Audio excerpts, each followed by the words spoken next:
India చాలా పెద్ద లెవెల్‌లో ప్లాన్ చేస్తుంది. ఏంటంటే, ప్రపంచంలో ఫుడ్ క్రైసిస్ అనేది డెఫినెట్‌లీగా ఉంది. హ్మ్. అట్ ద సేమ్ టైమ్ ఈ ఆపర్చునిటీ గనుక కరెక్ట్‌గా యూజ్ చేసుకుంటే ప్రపంచానికే మనం ఫుడ్ సప్లై చేయొచ్చు. యాక్చువల్‌గా మనం వావ్! ఇంతకుముందు దాని మీద అంత కాన్సంట్రేషన్ లేదు.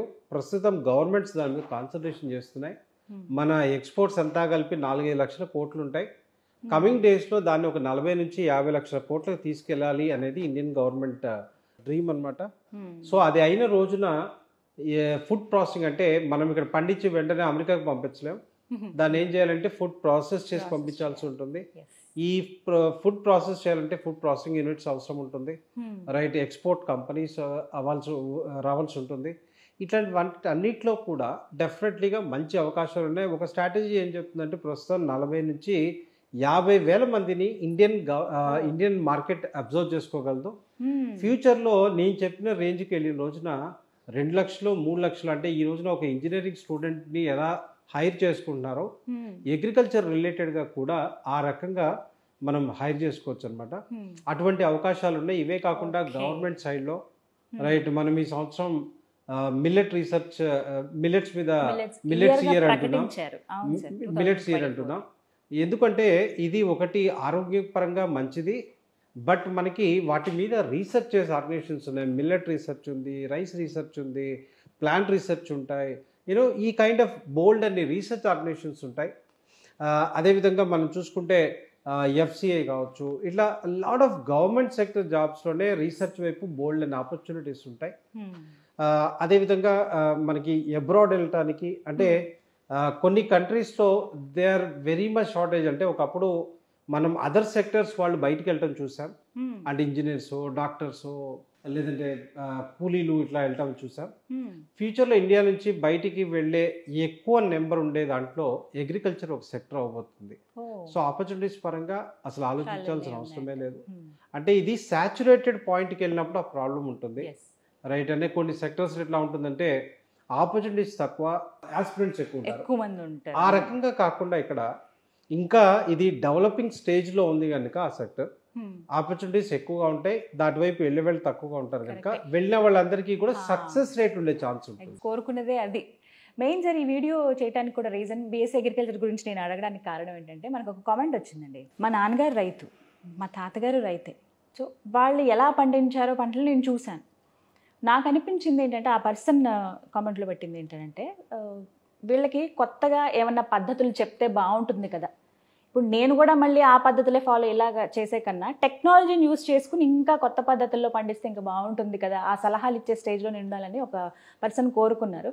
సో ఇలాంటివి ఏమైనా కోర్సెస్ అందుబాటులో ఉన్నాయా అన్నప్పుడు వచ్చిన ఐడియానే ఇది, ఈ వీడియో చేద్దామని మనకి చెప్పి. చూస్తే మనకి హ్మ్. ఒకప్పుడు కరువులతో చాలా ఇబ్బందులు పడేవాళ్ళం. మన తాతల జనరేషన్.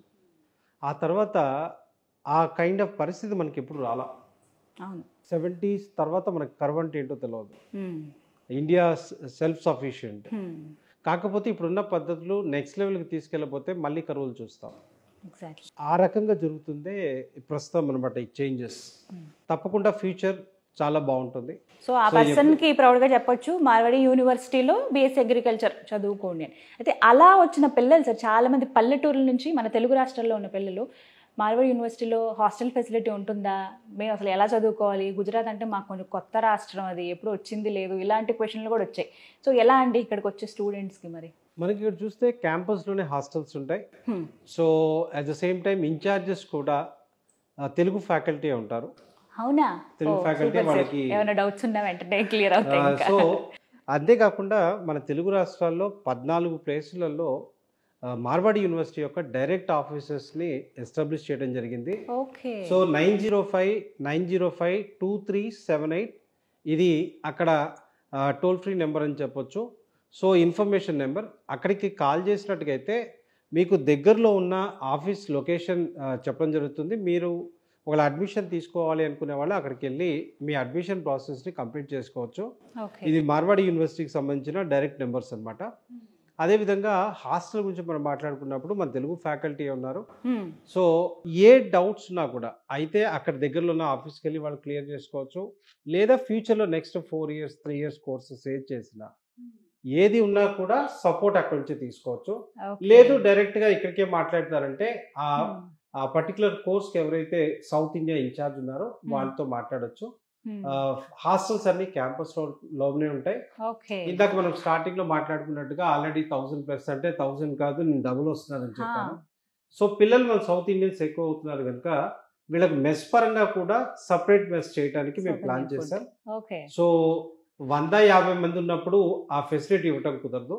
సో ఇప్పుడు మన దగ్గర ఇంటర్నేషనల్ స్టూడెంట్స్ ఉంటారు 54 కంట్రీస్ నుంచి. సో వాళ్ళకి ఎట్లయితే సపరేట్ మెస్ చేస్తున్నామో ఆ రకంగా మన పిల్లలకి కూడా సపరేట్ మెస్ ఉంటుంది. సో ఫుడ్ పరంగా ఎటువంటి ఇబ్బందులు ఉండవు. ఇంటి భోజనం మిస్ అయ్యామన్న ఫీల్ అనేది రానివ్వరు అనమాట ఆ విషయంలో. సో హాస్టల్ ఫెసిలిటీ కూడా ఉంటుంది. మార్వాడి యూనివర్సిటీలో అడ్మిషన్స్ కోసం ఆంధ్రప్రదేశ్, తెలంగాణ ప్రజలు డిస్ప్లే అవుతున్న ఫోన్ నెంబర్కి కాల్ చేసి మీ దగ్గరలో ఉన్న బ్రాంచ్ ఆఫీస్లోనే అడ్మిషన్స్ పొందవచ్చు. ముఖ్యంగా పేరెంట్స్కి ఏం చెప్దాం అనుకుంటున్నారు సార్? వాళ్ళకి ఆలోచన ఉంది, బీఎస్సీ అగ్రికల్చర్ చదువుతానంటున్నారు, ఇన్ని యూనివర్సిటీస్ వెతుకుతున్నాము, ఎందుకు మార్వాడి యూనివర్సిటీకే రావాలి మేము, ఏంటి ఇక్కడ స్పెషాలిటీ అనే క్వశ్చన్కి మీ ఆన్సర్ ఏంటి? మార్వాడి యూనివర్సిటీ అంటే ఎడ్యుకేషన్ పరంగా మంచి స్టాండర్డ్స్ని క్యారీ చేస్తుంది.